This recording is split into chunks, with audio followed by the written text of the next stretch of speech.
Kiekviena valstybė, bendruomenė turi savas taisykles. Taisyklės padeda bendruomeniai kontroliuoti savo narius, rasti bendrą kalbą su kitais žmonėmis. Vieni žmonės mano, kad taisyklės kenkia žmonėms. Per daug kontroliuoja, atima žmonių individualumą ir laisvę reikštis. Bet kiti žmonės turi priešingą nuomonę. Jų manymų taisyklės padeda žmonėms gyventi bendruomenėje. Kaip taisyklės veikia visuomenėje?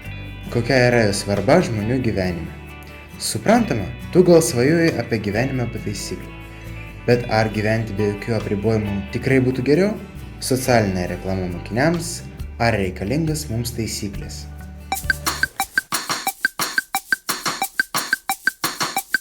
Kaip tu manai, kokiame pasaulyje tu norėtum gyventi?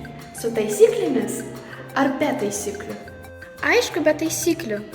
Tu gali daryti, ką nori, nieks tau nieko nepasakys. Bet tu tik įsivaizduok, koks bus pasaulis be taisyklių.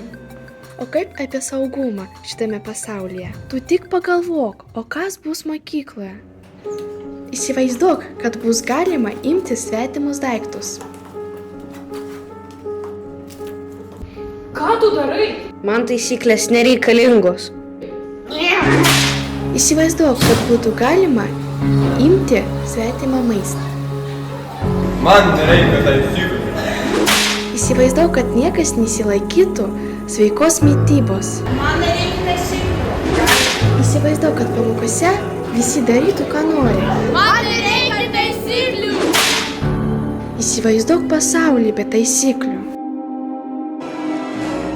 Tai pasaulį pavers chaosu.